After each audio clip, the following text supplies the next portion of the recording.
Стук под кабиной Шахман. И в 2000 у меня до этого было видео. Вот это то, что осталось от саленблоков. Снимаем траверсу просто. Здесь 5 болтов, здесь 5 болтов. И эти откручиваем. Все.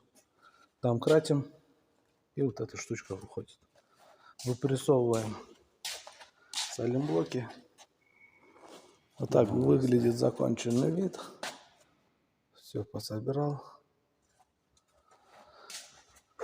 Ну, короче.